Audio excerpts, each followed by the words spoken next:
We hope that the new software will accelerate discovery and reduce the number of failed experiments. To better meet the needs of crop geneticists, the team built software that lifts restrictions imposed by other packages on design and evaluation of gRNA sequences, the guides used to locate target. Team members also developed a new machine learning model that would not avoid guides for repetitive genomic regions often found in plants, a problem with existing tools. Many crops, particularly bioenergy feedstocks, have highly complex polyploid genomes, with multiple sets of chromosomes. And some gene editing software tools based on diploid genomes, like those from humans, have trouble with the peculiarities of crop genomes. It can sometimes take weeks or months to realize that you don't have the outcome that you expected, Muller-Paul said. For example, a trait may be regulated by a collection of genes, particularly one involving plant stress where backup systems are useful. A scientist might design an experiment to knock out one gene and be unaware of another that performs the same function.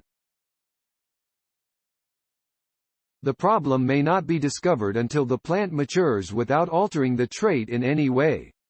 It's a particular issue with crops that require specific weather conditions to grow, where missing a season could mean a year-long delay.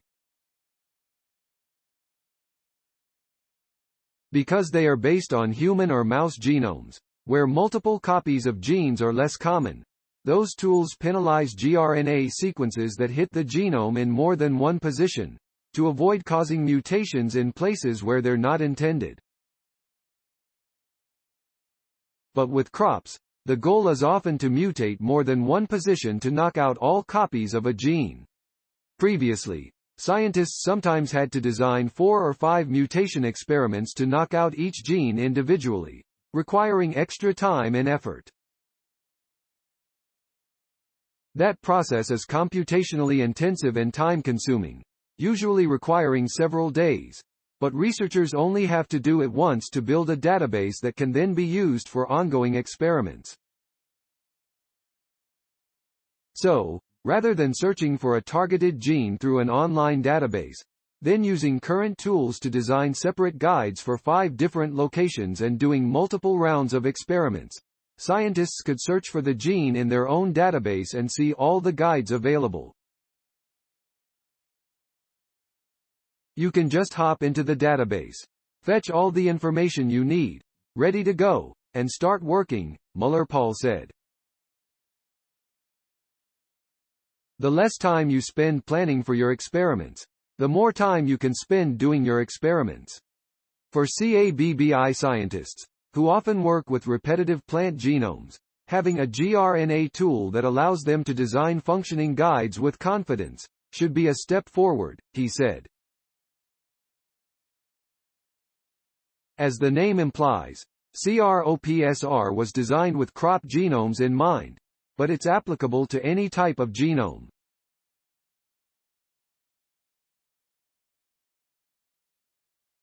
If the collaborations pan out, we could be looking at some very interesting advancements in training machine learning models for CRISPR applications, and potentially to other models as well. The study's other co-authors are Dave Istanto, former CABBI graduate student with Hudson in the U of I DEP. Hudson and Muller-Paul are also affiliated with the Illinois Informatics Institute and the Carl R. Woese Institute for Genomic Biology. Hans Muller-Paul, Dave D. Istanto, Jacob Heldenbrand, Matthew E. Hudson. University of Illinois at Urbana-Champaign Institute for Sustainability, Energy, and Environment.